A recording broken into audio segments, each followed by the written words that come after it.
In the sweltering summer of 1716, 14 of South Carolina's wealthiest plantation owners gathered for what they believed would be a routine business meeting at the Grayfield estate. None of them walked out alive. What authorities discovered 3 days later defied explanation. Charred remains arranged in a perfect circle around a massive coal furnace, their hands bound with iron shackles, their mouths stuffed with raw cotton. The only witness was a slave woman named Esperanza de Lima, found sitting calmly in the estate's kitchen, humming a Portuguese lullaby while methodically sharpening kitchen knives. When questioned, she spoke only one phrase in broken English. Justice burns slower than coal, but burns complete. Colonial records of this incident were sealed by order of Governor Robert Johnson and remained buried in Charleston's archives for over 2 centuries. Tonight, we reveal the terrifying truth behind what became known as the Grayfield Massacre, a story of vengeance so methodical and brutal that it changed how the entire colony viewed their human property. Before we continue with the story of Esperanza de Lima and the night that shook colonial South Carolina to its core, I need you to do something for me. Hit that subscribe button and ring the notification bell, because stories like this one, buried by time and covered up by those in power, deserve to be told. And while you're at it, let me know in the comments what state you're listening from. Are there any dark historical secrets hiding in your own backyard? Now, let's step back to 1716 and discover how a woman who was considered nothing more than property orchestrated one of the most calculated acts of revenge in colonial American history. The story begins not with that horrific night, but 15 years earlier in the bustling port city of Charleston, South Carolina.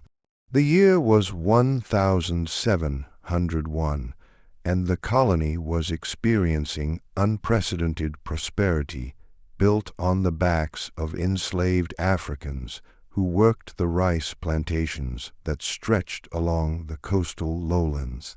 Among the most successful planters was Edmund G. Rayfield, a second-generation colonist whose family had carved out a 3,000-acre empire from the swamplands north of the Ashley River. G. Rayfield was a man of particular cruelty, even by the harsh standards of his time. Standing over 6 feet tall, with pale blue eyes that seemed to look through people rather than at them, he had earned a reputation for breaking slaves both physically and mentally. His plantation, known as Grayfield Estate, was whispered about in the slave quarters throughout the region. It was said that slaves sent there either died within a year or emerged as hollow shells of their former selves. In September of 1701, a Portuguese slave ship called the Santa Maria arrived in Charleston Harbor, carrying 180 souls from the coast of Angola. Among them was a young woman, perhaps 20 years old, who would be given the name Esperanza de Lima by her new owner. What made her different from the other slaves was not immediately apparent to the white colonists who inspected her like livestock at the market. She was of average height and build, with intelligent dark eyes and intricate tribal scarification on her shoulders that told the story of her royal lineage, a story that would remain unknown to her captives. What they didn't know was that Esperanza had been the daughter of a powerful village chief trained from childhood in the arts of strategy, negotiation, and what colonial minds would have dismissed as witchcraft, but was actually in sophisticated understanding of herbs, poisons, and human psychology. She had witnessed the Portuguese raiders burn her village, murder her father, and enslave her people. In her mind, every white face she encountered was connected to that original sin. Edmund G. Rayfield purchased her for 42 sterling, a considerable sum that reflected her apparent health and young age. He had specific plans for his new acquisition. Grayfield's previous house slave, an older woman named Sarah, had recently died under mysterious circumstances, though everyone on the plantation knew she had been beaten to death for spilling wine on his imported English carpet. From her first day at Grayfield Estate, Esperanza began what would become a 15-year campaign of careful observation and meticulous planning. She learned English quickly, but pretended to understand far less than she actually did. She watched, she listened, she remembered every slight, every cruelty, every name mentioned in hushed conversations among the plantation elite. The Grayfield Estate was more than just a home. It was the unofficial meeting place for what the planters called the Rice Council, a group of 14 plantation owners who controlled the colony's agricultural policies and, by extension, its political future. These men met monthly to discuss rice prices, slave regulations, and how to maximize their profits while minimizing colonial oversight from London. They saw themselves as kings of their own domains, answerable to no earthly authority. The 14 members of this council represented the most powerful families in the colony: Edmund Grayfield, the unofficial leader; William Petton, whose plantation produced more rice than any other in the Americas; James Rutherford, who also served as a colonial judge; Marcus Sutton, who owned the largest slave trading operation between Charleston and Savannah; Henry Caldwell, whose political connections reached all the way to the governor's office; Thomas Harrington, a former British naval officer who ruled his plantation like a military compound; Benjamin Fairfax, whose family fortune dated back to the earliest colonial settlements; Samuel Kingsley, who specialized in seasoning newly arrived African slaves; Robert Fielding, known for his innovative torture techniques; Charles Werrick,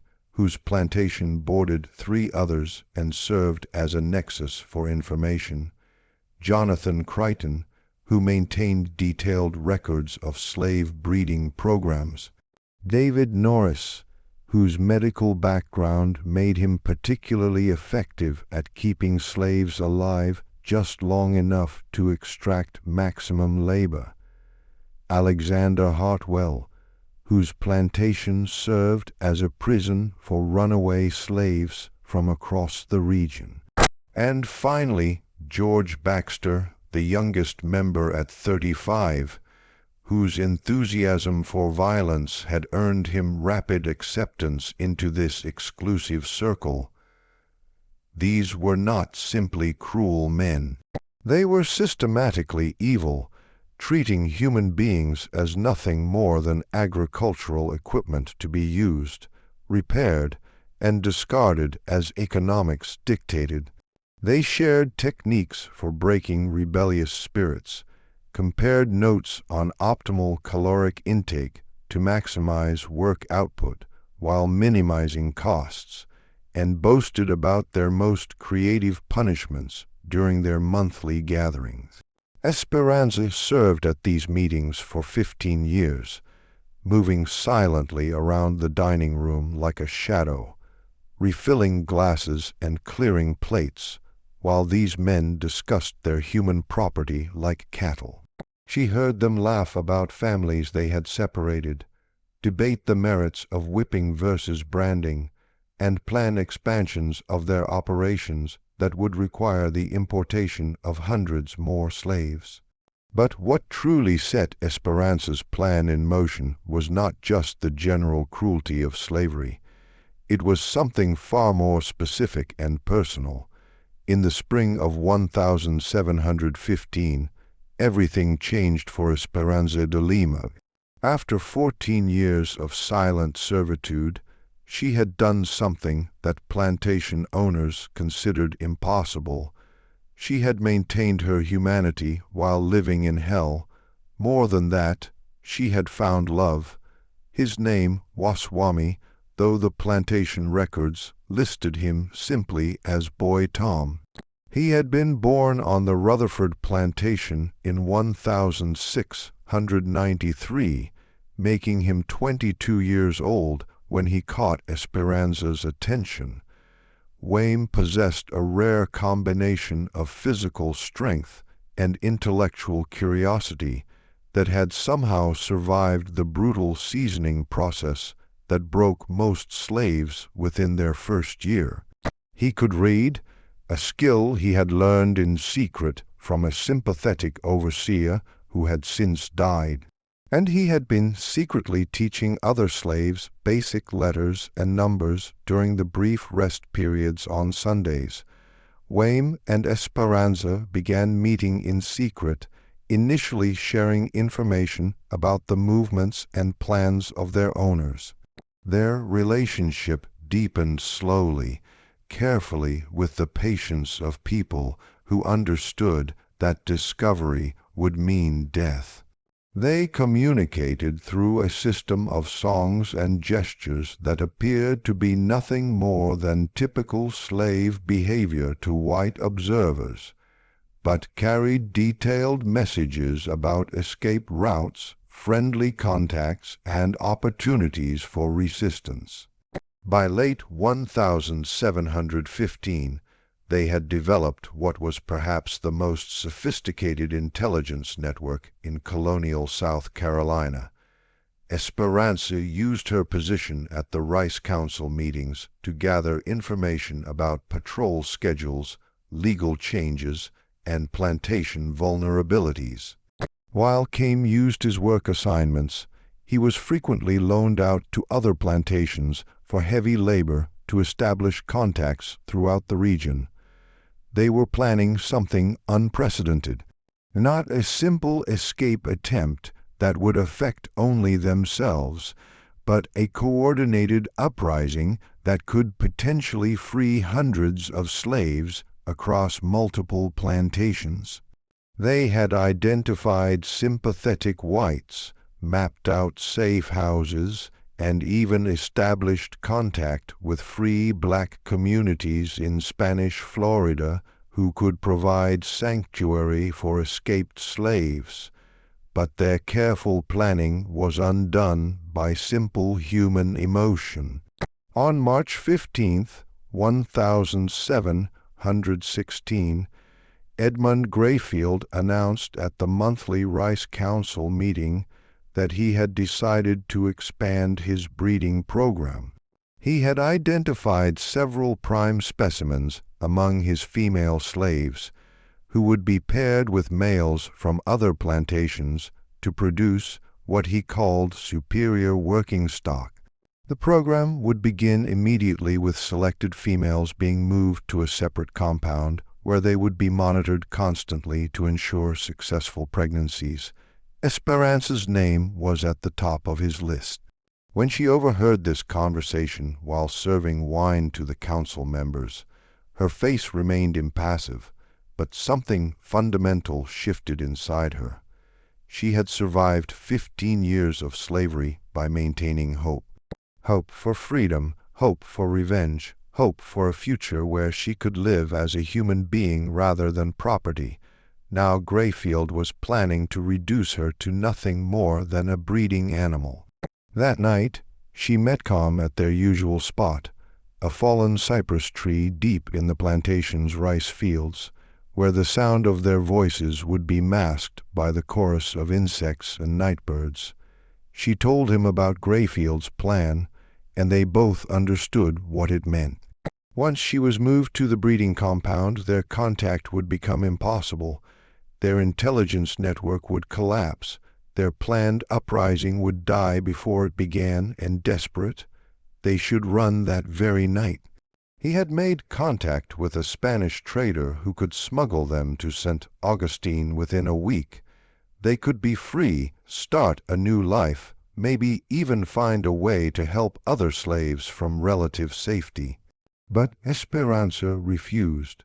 "Running saves us," she told him in their native Portuguese, a language they used only for their most private conversations.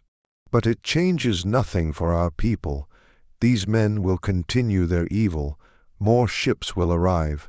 More families will be destroyed. More children will grow up as property. She had spent 15 years watching these 14 men make decisions that affected thousands of lives with casual cruelty.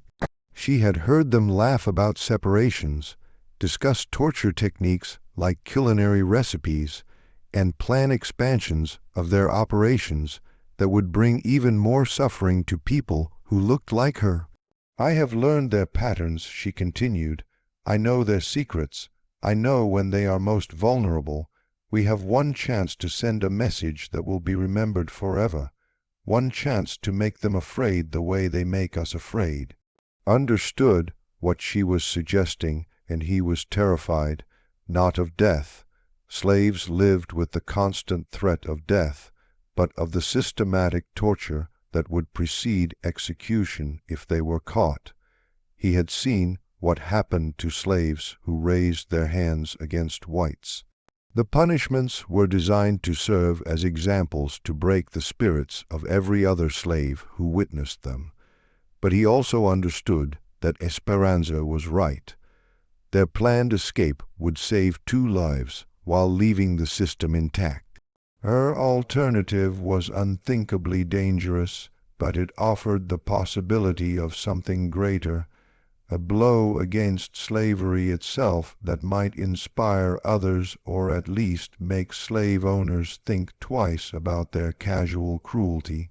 They spent the next 2 weeks refining a plan that was part intelligence operation, part psychological warfare, and part tactical strike. Esperanza would use her access to the monthly Rice Council meeting to create an opportunity for devastating retaliation. Com would handle logistics, acquiring materials, establishing alibis for sympathetic slaves, and creating contingency plans for various scenarios. What they developed was perhaps the most sophisticated act of slave resistance in colonial American history, and it all centered on a simple fact that Esperanza had observed over 15 years of service. The Rice Council members were so confident in their absolute power that they had become careless about their personal security. The monthly meeting scheduled for June 23rd, 1716, would be their last. June 23rd, 1716, dawned with the oppressive heat that made South Carolina summers nearly unbearable for everyone except those who had grown up with the climate of equatorial Africa. Esperanza woke before sunrise as she had every day for 15 years and began her morning routine. But today was different. Today was the culmination of 15 years of careful observation, meticulous planning, and suppressed rage. The monthly Rice Council meeting was scheduled to begin at 2:00 in the afternoon, giving the 14 plantation owners time to travel to Grayfield Estate and conduct any preliminary business before the formal session. These meetings typically lasted 4 to 6 hours, depending on the agenda and the amount of imported rum that Edmund Grayfield provided for his guests.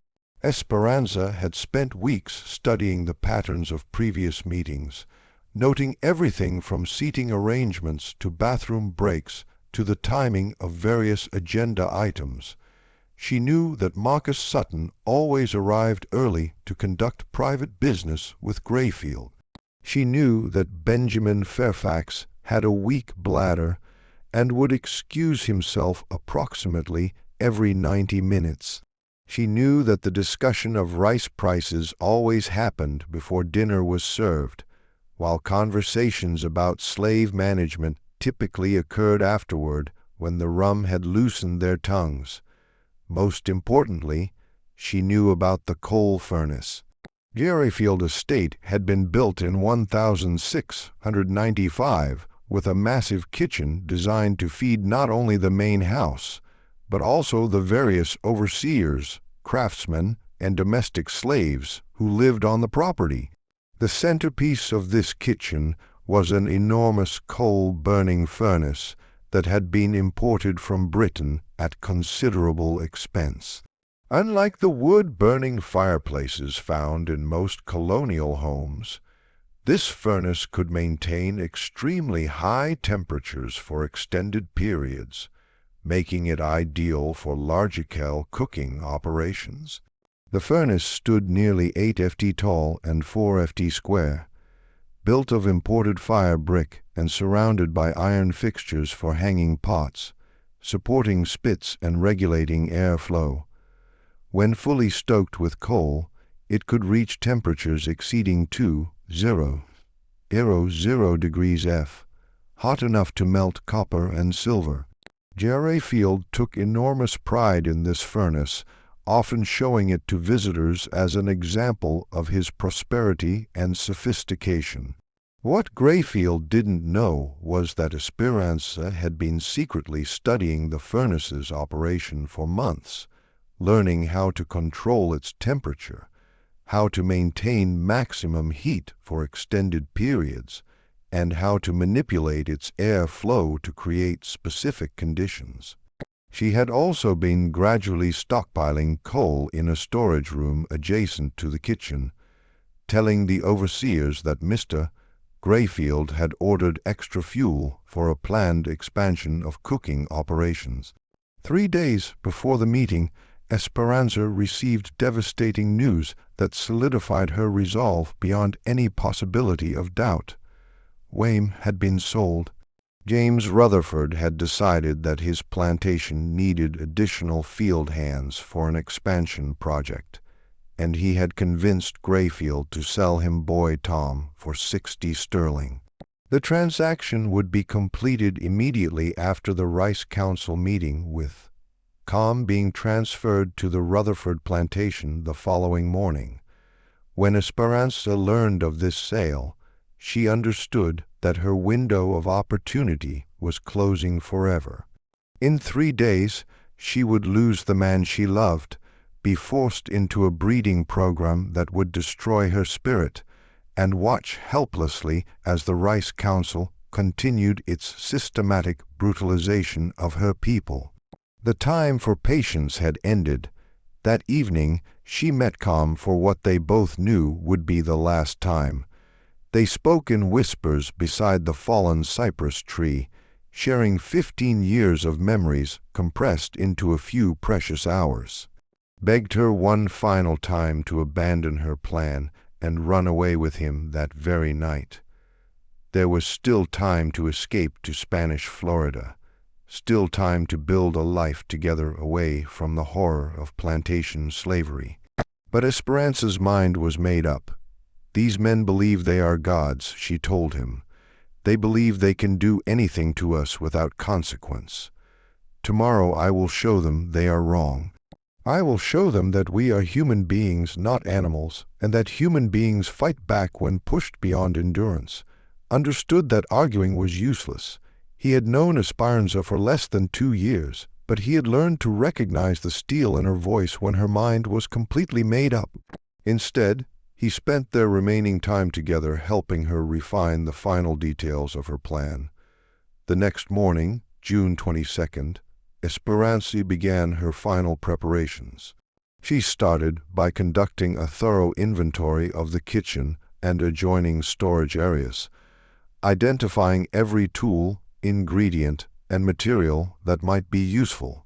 She paid particular attention to the iron shackles and chains that were stored in the kitchen's pantry, devices typically used for restraining slaves during punishment, but kept readily available throughout the plantation. She also made careful note of the kitchen's layout and the movement patterns of other domestic slaves throughout the day. The success of her plan would depend partly on ensuring that innocent slaves were not present when events unfolded, and partly on maintaining the appearance of normal operations until the critical moment arrived. Most importantly, she began preparing the coal furnace. Starting at dawn, she began feeding coal into the furnace at carefully timed intervals, gradually increasing the internal temperature while maintaining the appearance of routine cooking preparations. By late morning, the furnace was approaching peak operating temperature, ready to maintain maximum heat for several hours. The other domestic slaves noticed nothing unusual about Esperanza's behavior. She had always been quiet and methodical in her work, and her preparations for the monthly Rice Council meeting appeared identical to her routine for previous gatherings. She cleaned the dining room, arranged the furniture, prepared serving dishes, and set up the imported crystal glasses that Grayfield used to impress his guests. But hidden in the kitchen, arrangements were being made that would transform a routine business meeting into something far more sinister. By noon on June 23rd, 1716, the first of the Rice Council members had begun arriving at Grayfield Estate. As always, Marcus Sutton arrived early, riding up the oak-lined avenue that led to the main house with the confidence of a man who owned over 800 human beings and considered himself answerable to no earthly authority. Esperanza watched from the kitchen window as Sutton dismounted his horse and handed the reins to a stable slave. At 53 years old, Sutton was one of the older members of the Rice Council, and his body showed the effects of decades of rich living. He was heavily built with thinning gray hair and the red-faced complexion of a man who drank more imported rum than was strictly healthy, but his eyes remained sharp and calculating, the eyes of someone who had built his fortune by viewing human beings as commodities to be bought, sold, and exploited with maximum efficiency. Sutton's plantation specialized in what was euphemistically called seasoning, the brutal process of breaking newly arrived African slaves and teaching them to accept their condition as permanent and inescapable. Slaves who proved particularly resistant to seasoning were often sold to Sutton, who had developed increasingly creative methods for destroying their will to resist. His techniques had become so refined that other plantation owners regularly sent their problem slaves to his operation, paying premium prices for his services. Edmund Grayfield greeted Sutton at the front door with the elaborate courtesy that plantation owners reserved for each other while treating their slaves like livestock. The two men retired to Grayfield's private study to discuss business matters that were too sensitive for the larger group, primarily new techniques for slave control and strategies for lobbying the colonial government to reduce restrictions on slave importation. Over the next hour, the remaining 12 members of the Rice Council arrived in small groups, their carriages and horses creating a traffic jam around the circular drive that fronted the main house. Esperanza recognized each man as he arrived, having served at enough meetings to know their faces, their voices, and their particular areas of expertise in the management of human property. William Petton arrived with his usual retinue of armed overseers, a precaution he had adopted after a recent slave rebellion attempt on his plantation had been narrowly suppressed. James Rutherford came alone, but his horse bore the distinctive silver-mounted pistols that advertised his dual role as plantation owner and colonial magistrate. Henry Caldwell traveled in an elaborately decorated carriage that displayed his family's coat of arms, a pretentious affectation that highlighted his political connections and social ambitions. Each arrival was greeted with the same ceremonial courtesy the same exchange of pleasantries about weather and crops and the persistent Indian problem along the frontier. These men saw themselves as the founding fathers of a great civilization, pioneers who were transforming a wilderness into productive agricultural land that would feed the growing cities of colonial America. What they refused to acknowledge was that their civilization was built on a foundation of systematic brutality, that their wealth came from the unpaid labor of thousands of human beings who were treated worse than livestock, and that their political influence existed primarily to perpetuate and expand this system of exploitation. At 2:00 precisely, Edmund G. R. Rayfield called the monthly meeting to order in his formal dining room.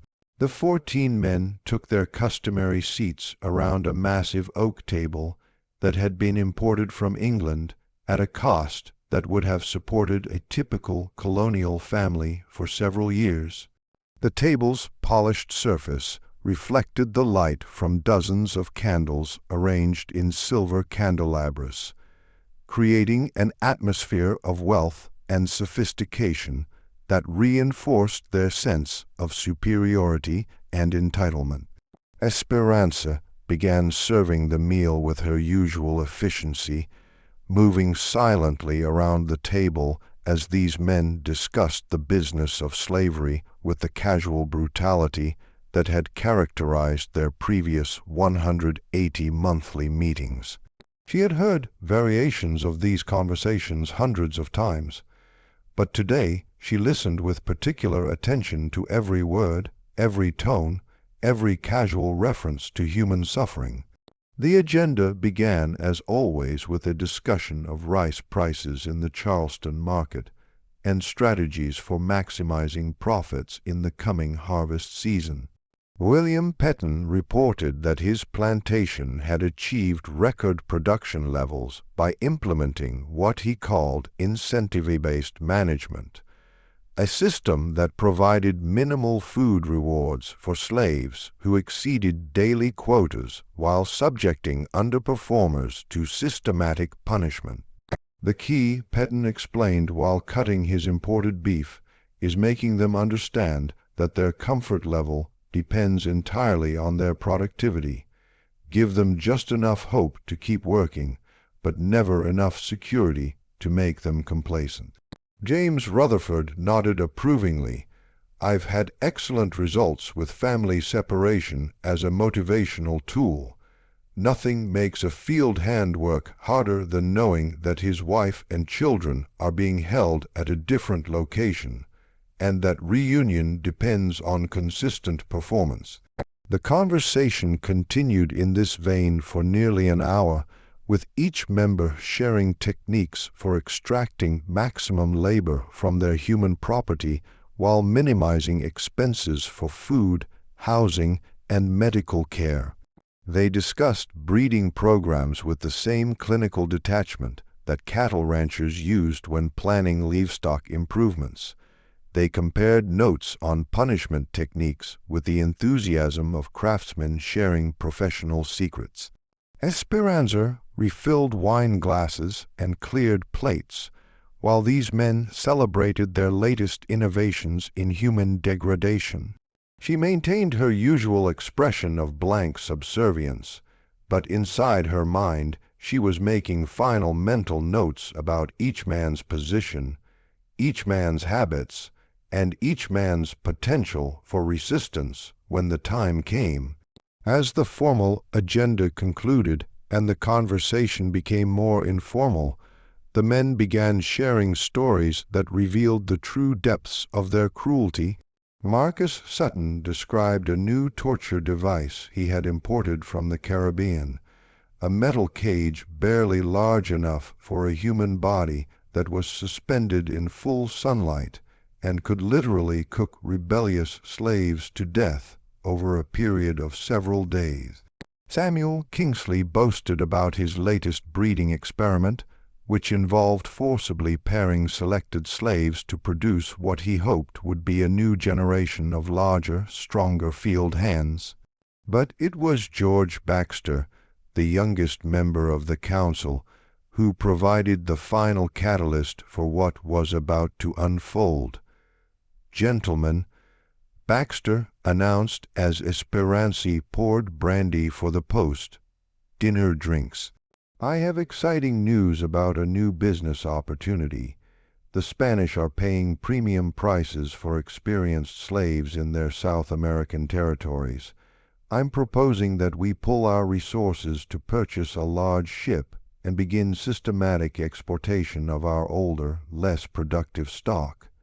The room erupted in enthusiastic discussion as the 14 men began calculating the potential profits from selling their human property to Spanish colonies where working conditions were even more brutal than those in South Carolina.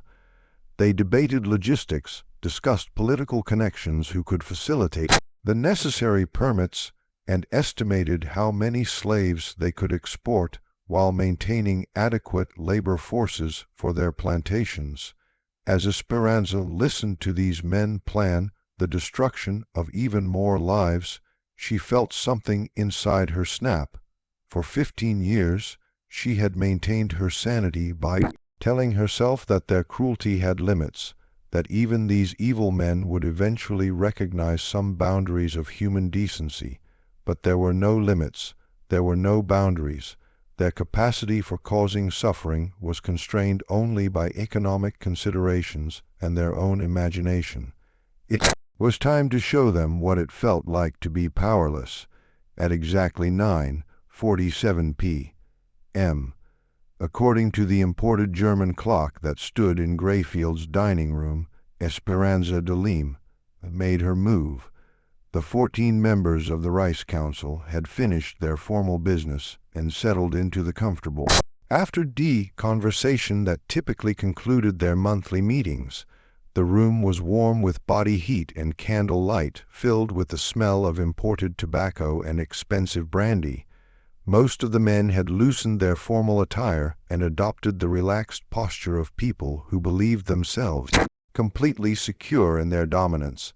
They were discussing Samuel Kingsley's proposal to establish a formal breeding registry that would track bloodlines across all their plantations, creating what they envisioned as a superior class of slaves specifically bred for intelligence, strength, and docility. The conversation had become technical, almost academic, as they debated genetic principles with the same detached interest they might bring to discussions of crop rotation or soil improvement. None of them noticed when Esperanza excused herself from the dining room, ostensibly to retrieve additional brandy from the kitchen. None of them observed her careful movements as she secured every exit from the main house except the kitchen door. None of them realized that she had been gradually increasing the coal furnace's temperature throughout the evening, bringing it to a heat level that would have been dangerous even for cooking purposes. Her plan was elegant in its simplicity and terrifying in its implications. Over the previous several days, she had used her access to the estate's storage areas to position iron shackles and chains at strategic locations throughout the house. These restraint devices, normally used for punishing rebellious slaves, were now distributed in such a way that she could quickly secure anyone she encountered. She had also prepared a special mixture based on knowledge passed down from her grandmother, a combination of local herbs that could render someone unconscious within minutes if absorbed through food or drink. This mixture had been carefully added to the brandy decanter that she had been serving throughout the evening. As the Rice Council members continued their discussion of human breeding programs, the first effects of Esperanza's preparation began to manifest. George Baxter, who had consumed more brandy than the others, began to feel dizzy and disoriented. He attributed this to the heat and alcohol, but within minutes he was slumping in his chair, struggling to maintain consciousness. One by one, the other council members began experiencing similar symptoms. William Petton complained of sudden nausea. James Rutherford found himself unable to focus his eyes. Marcus Sutton's hands began trembling uncontrollably. Edmund Grayfield was the first to realize that something was seriously wrong. "Gentlemen," he said, his voice already slurring slightly, "I believe we may have been. Someone has." But before he could complete the thought, his legs gave way and he collapsed onto the imported Persian carpet that had cost him more than most colonists earned in a year. Within 20 minutes, all 14 members of Rice Council were unconscious. Esperanza worked with methodical efficiency, using rope and iron shackles to secure each man's hands and feet. The restraints she applied were the same devices that had been used to bind thousands of slaves over the years, devices designed to cause pain and prevent escape while keeping the victim alive and functional. She took particular care to ensure that each binding was tight enough to cause considerable discomfort, but not so restrictive as to cut off circulation entirely. She had no intention of allowing these men to escape through the mercy of quick death. As she worked, she spoke to each unconscious man in Portuguese, Spanish, and broken English, sometimes explaining what she was doing, sometimes recounting specific instances of cruelty she had witnessed, sometimes simply expressing the rage that had been building inside her for 15 years. "You sell my quam like he is cow," she whispered to James Rutherford as she secured iron shackles around his ankles. "You buy and sell people like they are nothing. Tonight you learn what it feels like to be nothing. To Marcus Sutton," she said, "you break spirits. You teach people to stop being human. Tonight I teach you what broken spirit feels like." To Edmund Grayfield, her voice carried 15 years of suppressed hatred. "You own me. You think you can do whatever you want to me. You think I am animal. Tonight you see what animals do when they have no choice left." Once all 14 men were securely restrained, Esperanza began the most labor-intensive part of her plan. One by one, she dragged each unconscious body from the dining room through the house to the kitchen. This process took nearly 3 hours, as each man weighed considerably more than she did, and she had to move carefully to avoid making noise that might alert other slaves or overseers who might still be awake. By 2:00 a.m., all 14 members of the Rice Council were arranged in a circle around the massive coal furnace, their feet pointing toward the center, their hands secured behind their backs with iron shackles, their mouths stuffed with raw cotton to prevent them from calling for help. When they regained consciousness, the furnace itself had been stoked to maximum temperature and was radiating heat that made the kitchen nearly unbearable even for someone who wasn't restrained. Esperanza had calculated that the combination of extreme heat, dehydration, and restricted movement would create a form of prolonged torture that would give these men time to contemplate their fate while slowly dying in agony. But she had also made provisions for a more immediate form of justice. As the first gray light of dawn began filtering through the kitchen windows, the Rice Council members began regaining consciousness. The herb mixture she had used was designed to cause unconsciousness for several hours, but leave no permanent impairment, ensuring that her victims would be fully aware of their situation when the torture began.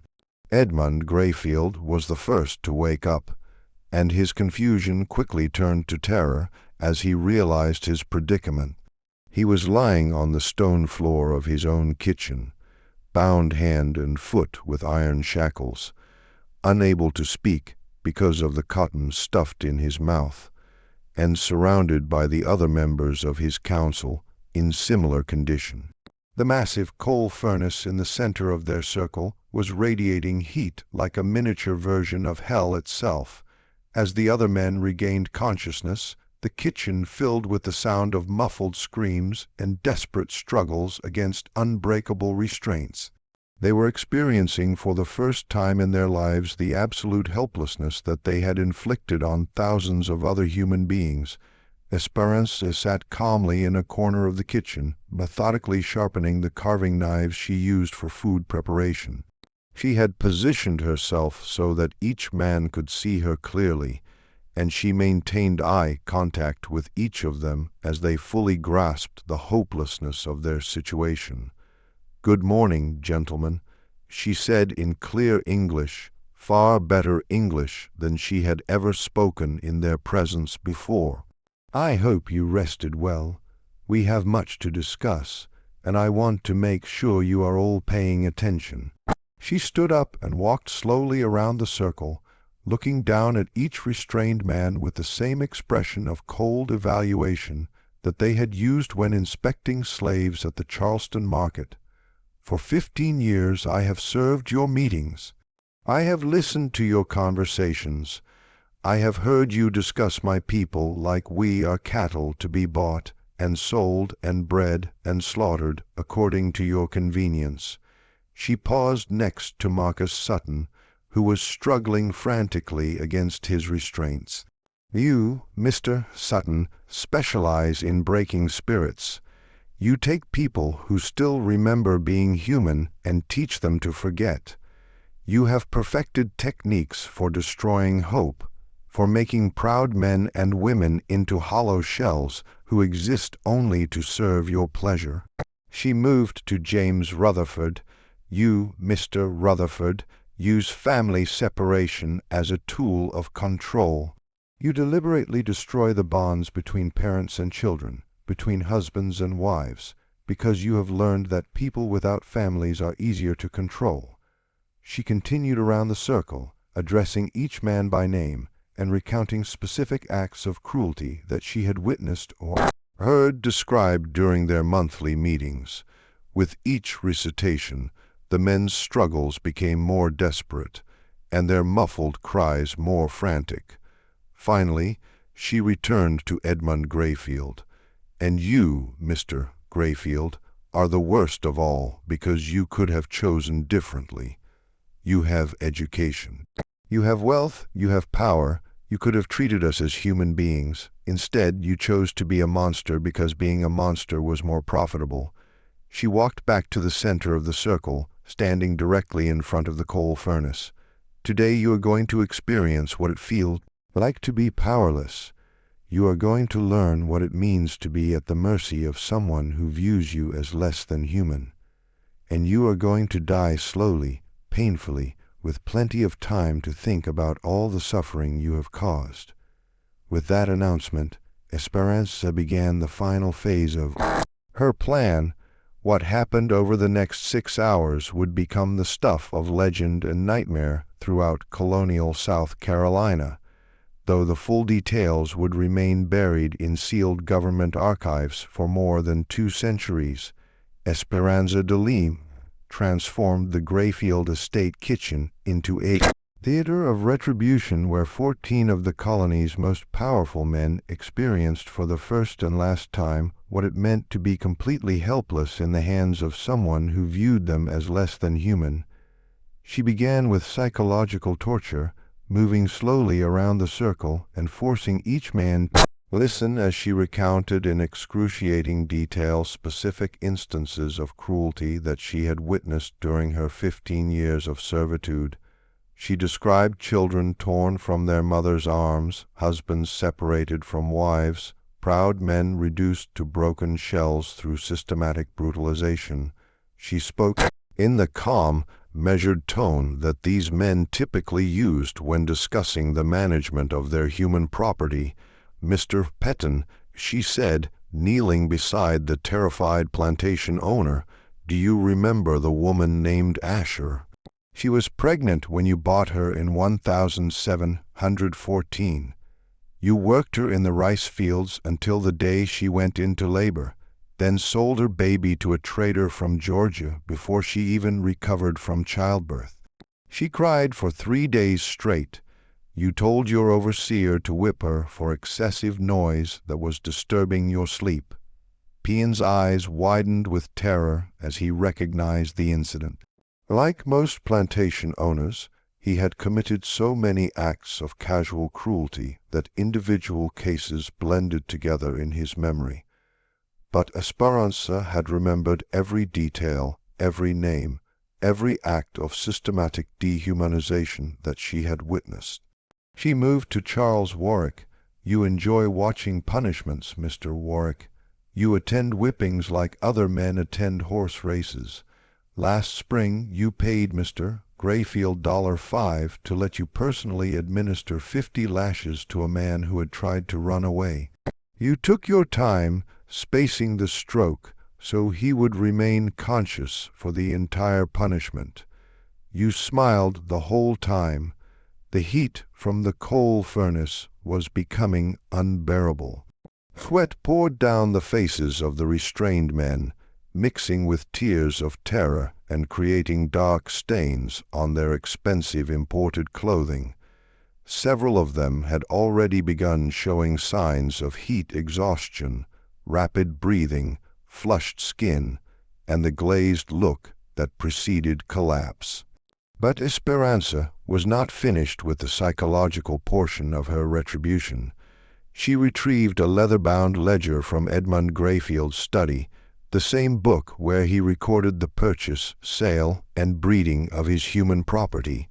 Opening it to a random page, she began reading entries aloud in the flat, emotionless tone that plantation owners used when discussing business transactions. April 12th, 1715. Sold boy named Caesar, age 14, to Rutherford Plantation for breeding purposes. 45 lb sterling. Note: mother became unmanageable after separation. Recommend immediate sale or disposal. She turned the page. June 3rd, 1715. Female named Rebecca died in childbirth. Child survived. Estimated loss 20 lb sterling. Note: implement better nutrition program for breeding females to reduce mortality rates.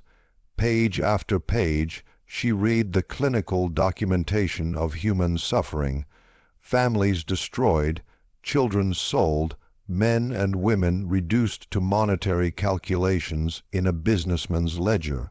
Each entry represented someone's life, someone's family, someone's dreams crushed under the weight of systematic exploitation.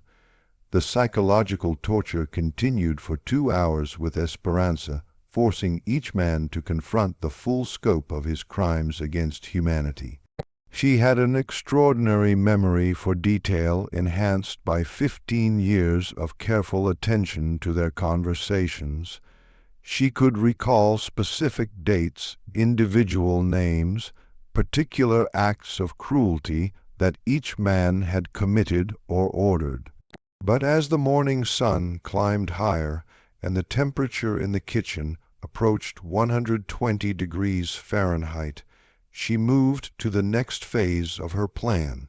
From the kitchen storage area, she retrieved several long iron rods, tools typically used for stoking the coal furnace and manipulating heavy cookware. She placed these rods directly into the furnace's flames, where they quickly heated to cherry-red temperatures that would cause excruciating burns on contact with human flesh. "Gentlemen," she announced, "you have spent years perfecting techniques for causing pain without causing immediate death. You have learned how to torture people for maximum effect while keeping them alive and functional. Today, I will demonstrate that your students have been paying attention." She withdrew the first iron rod from the furnace. The metal glowed like a piece of captured sunlight, radiating heat that could be felt from several feet away. Moving to Edmund Grayfield, she held the rod close enough to his face that he could feel the intense heat without making contact. "This is for every slave you have branded like cattle," she said calmly. "This is for every human being you have marked as your property." What happened next was too brutal to describe in detail. but the screams that echoed through the Grayfield estate kitchen could be heard by slaves working in fields nearly a quarter-mile away. The sound was unlike anything they had ever heard before. The desperate, agonized cries of men who had never experienced genuine helplessness and were discovering what their victims had endured for decades.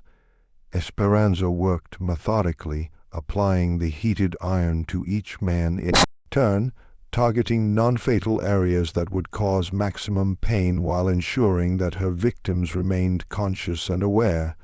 She had learned from observing their own torture techniques, understanding exactly how much damage the human body could sustain while still maintaining the capacity for suffering.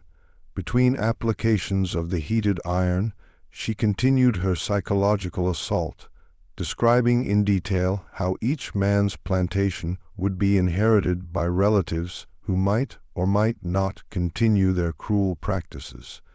She talked about their children, wondering aloud whether the next generation would prove as evil as their fathers, or might develop some capacity for human compassion. "Your son, William," she said to Marcus Sutton, as he writhed in agony, "he is only 16 years old. Maybe there is still time for him to become a better man than his father. Maybe when he learns what happened to you, he will decide that treating people as property is too dangerous." The psychological impact was as devastating as the physical torture.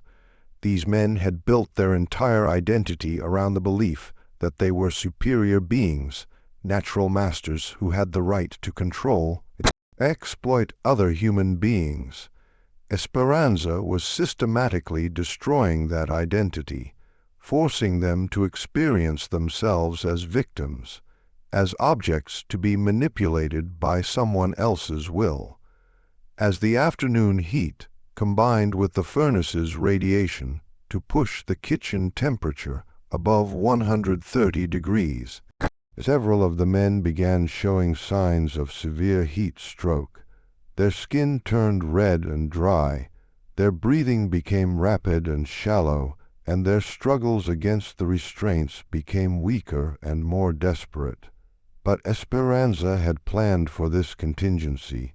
She had no intention of allowing them to escape through unconsciousness or heat-induced delirium. Using techniques learned from her grandmother, she applied wet cloths to their foreheads and forced small amounts of water into their mouths, keeping them conscious and aware, while their bodies slowly cooked in the superheated air. "You must stay awake," she told them. "You must remain alert. Death is a mercy, and you have not earned mercy yet." The torture continued through the hottest part of the afternoon, with Esperanza maintaining the furnace at maximum temperature while systematically applying heated iron rods to each man's body. She targeted hands, feet, and faces, areas that would cause excruciating pain while remaining visible as permanent reminders of their experience. But perhaps the most devastating aspect of the entire ordeal was not the physical suffering, but the complete reversal of power relationships that it represented. For the first time in their lives, these 14 men were experiencing what their slaves endured every day, the knowledge that another human being had complete control over their bodies, their comfort, their very survival. They were learning what it meant to be property. As evening approached and shadows began falling across the kitchen floor, Esperanza prepared for the final act of her carefully orchestrated revenge. The coal furnace had been burning at maximum temperature for nearly 18 hours, creating a heat level that was literally unbearable for sustained human exposure. She began dragging the semi-conscious men closer to the furnace, positioning them so that the intense heat would slowly cook their bodies while keeping them alive long enough to fully appreciate their fate. It was a technique she had heard Marcus Sutton describe during one of the Rice Council meetings. a method he used for punishing slaves who attempted escape. "This is how you killed Thomas," she told Sutton as she positioned his body within 3 ft of the glowing coals. "Remember Thomas, the young man who tried to run away last summer. You put him in a metal cage in direct sunlight and let him cook slowly over 3 days. He begged for water, he begged for shade, he begged for death. You ignored all his pleas because you wanted other slaves to witness his suffering." One by one, she arranged all 14 men in positions where the furnace's radiant heat would slowly kill them, while leaving them conscious long enough to contemplate their crimes. The psychological impact was as important to her as the physical destruction. She wanted them to understand with perfect clarity that they were dying because of choices they had made, actions they had taken, and lives they had destroyed. As the sun set on June 24th, 1716, the kitchen of Grayfield Estate contained 14 dying men who were experiencing for the first and last time what it felt like to be completely powerless in the hands of someone who viewed them as less than human. The screaming had stopped several hours earlier, replaced by the weaker sounds of men whose vocal cords had been damaged by prolonged crying. The kitchen filled with the smell of burning flesh and the sound of labored breathing as 14 of Colonial South Carolina's most powerful citizens slowly roasted to death beside the same furnace they had used to prepare meals served by the people they had enslaved. Esperanza sat in her corner, still methodically sharpening kitchen knives, humming the Portuguese lullaby that her mother had sung to her in the village that Portuguese raiders had destroyed 20 years earlier. She was no longer looking at the dying men, but her ears remained alert to their breathing, ensuring that none of them escaped into unconsciousness before experiencing the full measure of justice she had planned. As midnight approached, the last of the Rice Council members finally succumbed to the combination of heat, dehydration, and burns that had been slowly killing them throughout the day. Edmund Grayfield was the final survivor. His constitution strengthened by years of rich living and medical care that had never been available to his slaves. His last coherent words, spoken in a whisper barely audible above the sound of burning coal, were a pathetic attempt at bargaining. "Please, I can give you money, freedom, whatever you want." Esperanza looked at him with the same expression of mild interest that he had used when inspecting slaves at the Charleston market. "I want you to die knowing that you were wrong," she replied calmly.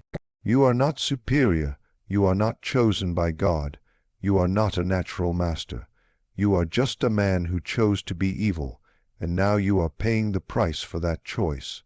Those were the last words that Edmund Grayfield heard before the heat and dehydration finally claimed his life. Dawn broke on June 25th, 1716, revealing a scene that would haunt the survivors for the rest of their lives. When the other plantation slaves began their morning routines, they discovered 14 charred corpses arranged in a perfect circle around the massive coal furnace in the Grayfield Estate kitchen. The bodies were barely recognizable as human, reduced to blackened shells by 18 hours of exposure to extreme heat. Esperanza de Lima was found sitting calmly at the kitchen table, methodically sharpening carving knives while humming a haunting melody that none of the other slaves recognized.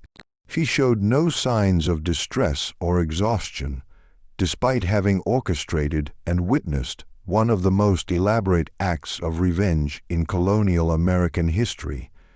When the plantation's white overseers arrived to investigate, they found a scene that defied their understanding of the natural order.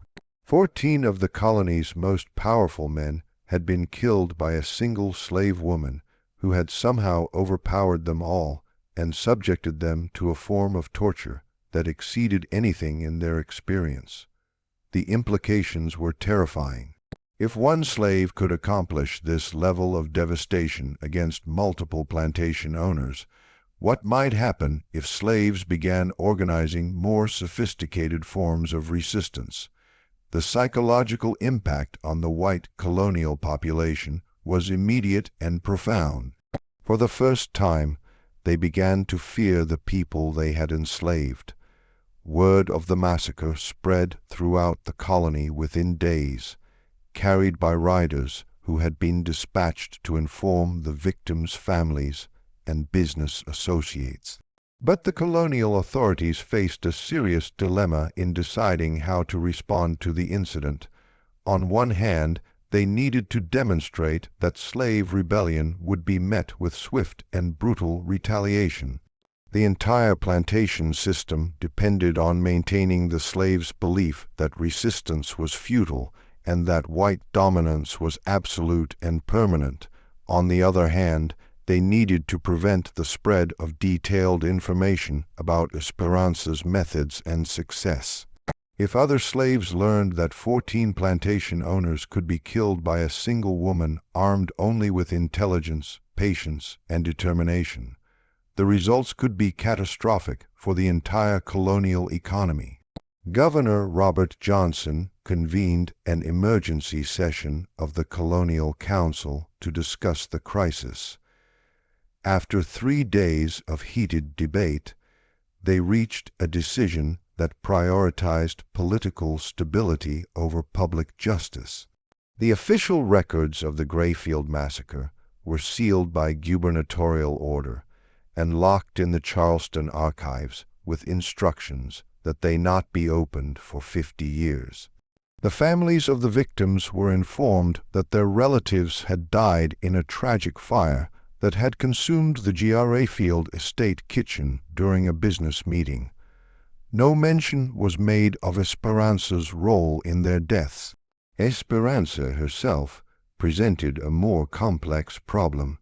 Executing her publicly would require explaining her crimes, which would spread exactly the kind of information that the colonial government wanted to suppress, but allowing her to live would send the message that slave rebellion could succeed without consequences.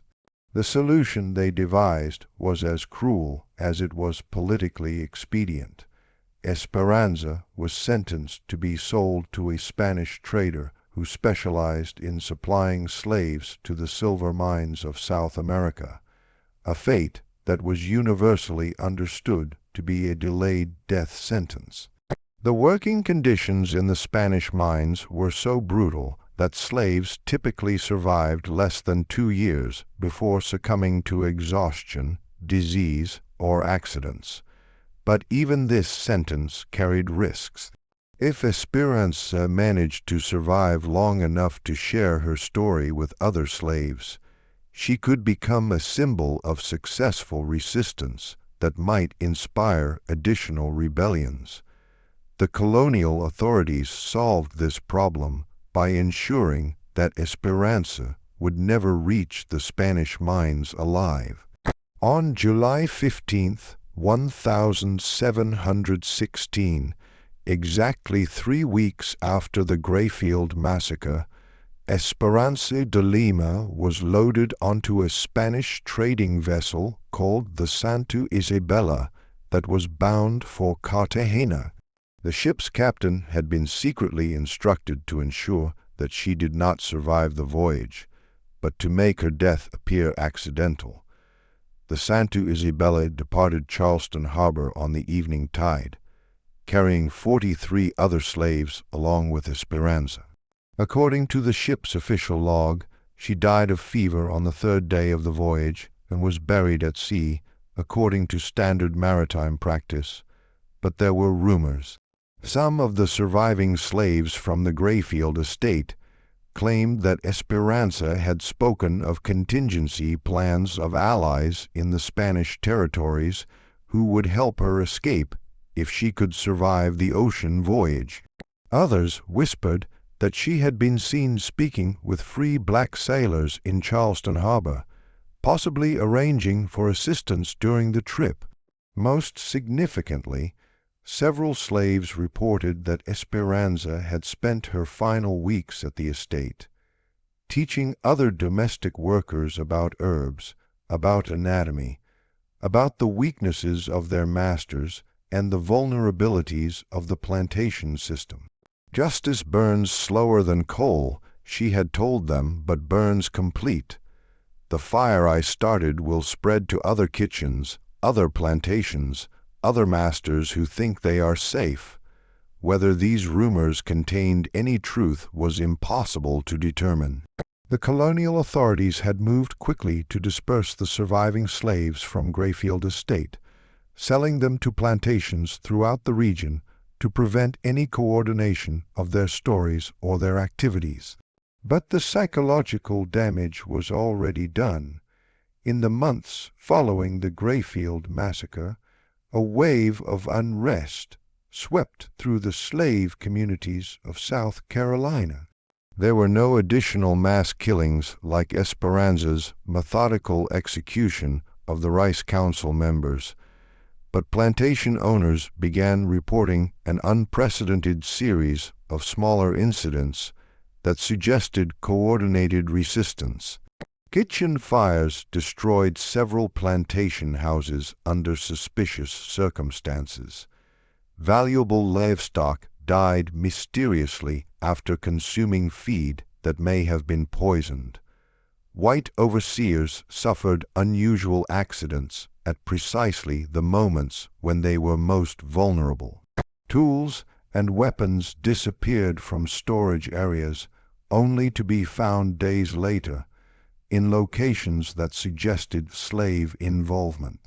Most disturbing to the colonial authorities, slaves began demonstrating knowledge of their owners' personal habits, business arrangements, and family relationships that went far beyond what their duties should have provided. It was as if an intelligence network had developed throughout the plantation system, with information flowing freely between properties that had previously been isolated from each other. The psychological impact on the white colonial population was profound and lasting. Plantation owners who had previously moved through their properties with casual confidence now traveled with armed escorts and avoided predictable routines. The monthly meetings that had been a cornerstone of the Rice Council's coordination were suspended indefinitely. As no one wanted to gather in large groups that might present attractive targets for revenge, some plantation owners began modifying their treatment of slaves, not out of moral awakening, but from practical fear. If slaves were capable of the kind of sophisticated planning and execution that Esperanza had demonstrated, then maintaining their loyalty through slightly better treatment might be a wise investment in personal security. But other owners moved in the opposite direction, implementing even harsher controls and punishments in an attempt to terrorize their slaves into submission.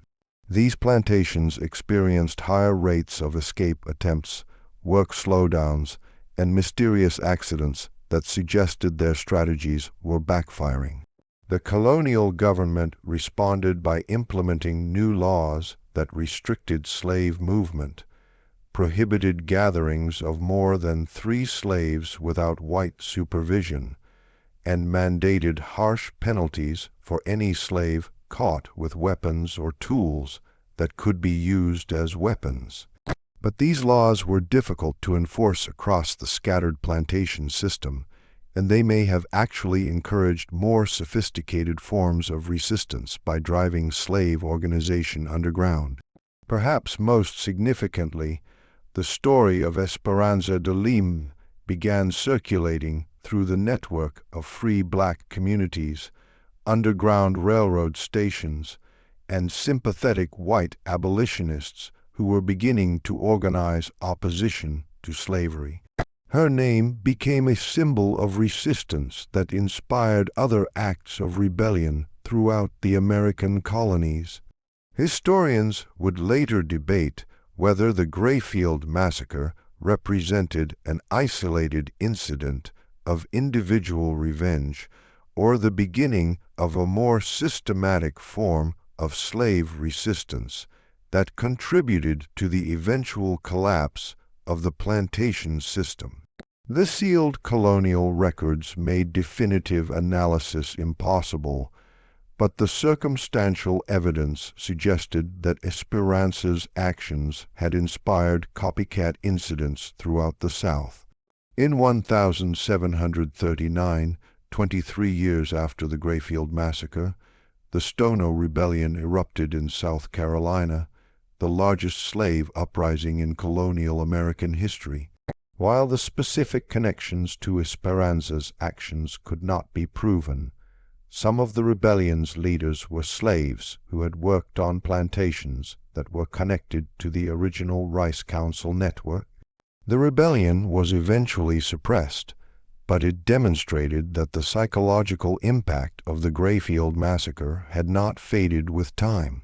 Slaves throughout the region had learned that their masters were not invulnerable, that careful planning could overcome superior numbers and weapons, and that acts of resistance could succeed even against seemingly impossible odds.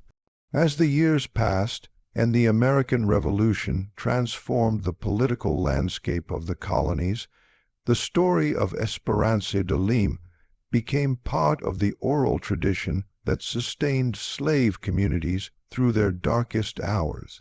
Parents told their children about the woman who had made 14 masters pay for their crimes.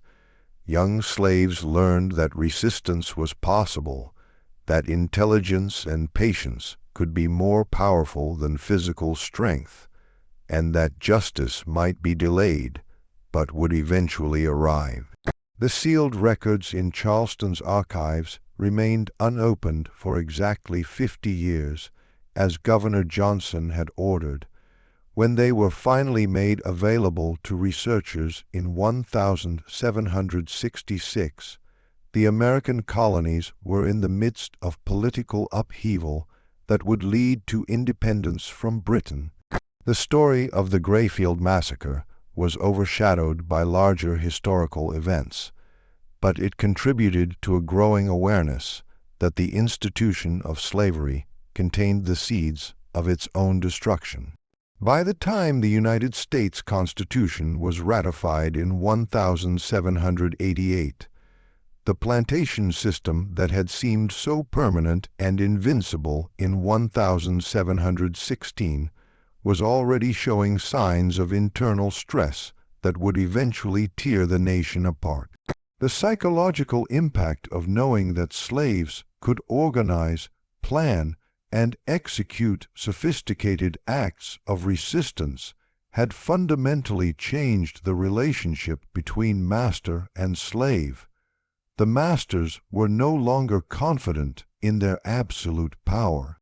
The slaves were no longer convinced of their absolute powerlessness, and in that shift of psychological balance lay the beginning of the end of American slavery. In the years that followed the Grayfield Massacre, whispers of the truth began to emerge from the most unexpected sources. A Spanish ship's clerk, writing in his private journal during a voyage to Cartagena in late 1716, recorded an extraordinary conversation with a Portuguese speaking woman who had been secretly transferred from the Santa Isabella during a supply stop in Havana. According to the clerk's account, this woman spoke with remarkable intelligence about the plantation system in South Carolina, describing in precise detail the weaknesses and vulnerabilities of individual plantation owners throughout the colony. She claimed to have orchestrated what she called the first lesson, but suggested that it would not be the last. The fire that began in one kitchen, she reportedly told the clerk, will spread to many kitchens. The lessons I learned from watching masters at their evil work are now being taught to new students. Oh, whether this woman was truly Esperanza de Lima could never be confirmed, but colonial records from Spanish Florida began documenting the arrival of unusually well-informed escaped slaves who possessed detailed knowledge of plantation operations throughout the British territories. These refugees seemed to have access to an intelligence network that extended far beyond what individual escapees should have known. More disturbing to the colonial authorities, reports began filtering back from Spanish territories describing communities of former slaves who were actively supporting escape attempts and resistance activities in the British colonies. Letters intercepted by colonial officials contained detailed instructions for identifying sympathetic contacts, avoiding patrol routes, and exploiting the psychological vulnerabilities of plantation owners who had grown careless in their confidence. By 1720, just 4 years after the Grayfield Massacre, the colonial government was forced to acknowledge that slave resistance had evolved beyond individual escape attempts into something approaching organized warfare. Plantation owners throughout South Carolina began reporting coordinated incidents that suggested systematic planning and intelligence gathering. Kitchen fires destroyed several plantation houses under circumstances that defied natural explanation. Valuable livestock died mysteriously after consuming feed that appeared to have been deliberately poisoned. White overseers suffered fatal accidents at moments when they were most isolated and vulnerable. Most unsettling of all, slaves began demonstrating knowledge of their masters' personal habits, business relationships, and family secrets that went far beyond what their assigned duties should have revealed. It was as if an invisible network had developed throughout the plantation system, with information flowing freely between properties that had previously been isolated from each other. The psychological transformation was profound and lasting. Plantation owners who had moved through their properties with casual arrogance now traveled with armed escorts and avoided predictable routines. The monthly gatherings that had been central to the Rice Council's coordination were permanently suspended. As no one wanted to present an attractive target for coordinated revenge, some masters began modifying their treatment of slaves, not from moral awakening, but from practical terror. If their human property was capable of the sophisticated planning and execution that had destroyed the Rice Council, then maintaining loyalty through slightly better conditions might be a wise investment in personal survival. But other plantation owners responded with increased brutality, implementing harsher punishments and more restrictive controls in desperate attempts to terrorize their slaves into absolute submission. These plantations experienced higher rates of mysterious accidents, work slowdowns, and escape attempts that suggested their strategies were having the opposite effect. The colonial government imposed new laws restricting slave movement, prohibiting gatherings, and mandating severe penalties for any slave found with potential weapons.